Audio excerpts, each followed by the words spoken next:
Far away in the heat and dust of India, centuries ago there was a temple that glittered with treasures offered by devotees, but among all the ornaments and sacred stones, there was one gem that caught the eyes of all who entered, it was said to be. The eye of a statue of a powerful deity, a diamond so rare that its deep blue fire looked as if the night sky had been trapped inside it. Pilgrims came from far away to bow before the idol, for they believed the jewel held divine protection and power. The priests guarded it with devotion, for to them it was not simply a stone, it was a living symbol of their god. The legend begins with the theft of this sacred stone. A French merchant traveler and adventurer named Jean-Baptiste Tavernier journeyed to India during the 17th century. Tavernier was no ordinary merchant. He was a man obsessed with gems, driven by greed and curiosity. He roamed across Asia, trading and collecting jewels of incredible beauty. One story tells us that Tavernier saw the blue diamond shimmering in the temple idol, and in the dead of night he stole it, prying it from the statue and fleeing with it across the land. The priests, when they discovered the theft, cursed the gem, swearing that whoever possessed it would suffer great misfortune, misery, and death. The gods themselves, they said, would punish all who dared to take the stone from its sacred resting place.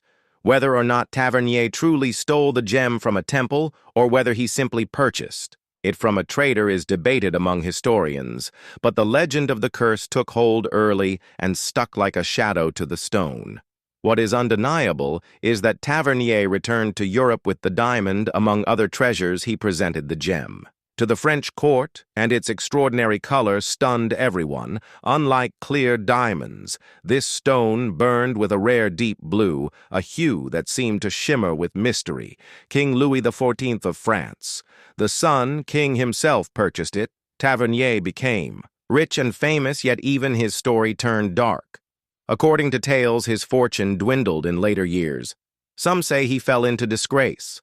Others whisper he died torn apart by wild dogs while traveling, though details vary. The legend insists that the curse had already begun for Louis XIV. The diamond was recut into a magnificent triangular stone weighing more than 67 carats. It became known as the French blue, and the king wore it proudly. He believed it brought him glory, but though he ruled as the Sun King basking in splendor, his dynasty was destined to fall. Louis XIV's great-grandson, Louis XVI, and his Queen Marie Antoinette inherited the jewel during their reign. France was torn apart by revolution, and both were executed by the guillotine. Some believed the jewel had carried doom from the moment it entered their treasury. When the French Revolution erupted, the royal treasures were looted, and the French blue vanished in 1792. It disappeared into the shadows of history for decades. Then, in the early 19th century, a smaller but strikingly similar blue diamond surfaced in London. Historians and jewelers believe this was the recut French blue, now transformed into what we call the Hope diamond, named after the wealthy banker Henry Philip Hope, who acquired it. But even in his family, tragedy struck. Bankruptcy tore through the Hope fortune.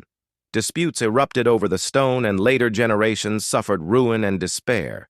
The curse seemed alive, each owner's story, laced with strange misfortunes, suicides, madness, broken families, and untimely deaths wherever the diamond went. Whispers of doom followed the gem, eventually passed through European aristocrats, Russian princes, and wealthy collectors in every hand. It seemed to sow destruction. Its beauty dazzled, but its shadow haunted. Then came Evelyn Walsh McLean, a flamboyant American socialite in the early 20th century. She wore the diamond to parties, pinned it to her dog's collar, and flaunted it as a symbol of untouchable luck. Yet her life, too, unraveled. Her son was killed in an accident. Her daughter died young. Her husband left her, and madness fell over her family. She called the diamond her good luck charm. But all around her, tragedy bloomed. After her death, the diamond was sold and finally found its way into the hands of jeweler Harry Winston. Tired of its cursed reputation, he donated it to the Smithsonian Institution in 1958 sending it through ordinary mail in a plain brown package. From then on, the diamond was no longer owned by any single person but displayed to the public. Millions came to see it every year. The tragedies seemed to fade once it belonged to all and to none. Yet still the stories persist.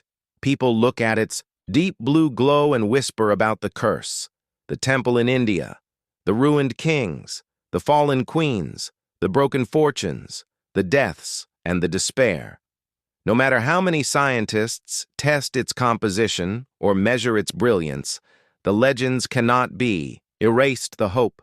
Diamond is more than a jewel. It is a story, a shadow, a warning, a glittering reminder that sometimes beauty carries a terrible price, and that curses, whether real or imagined, can outlive centuries.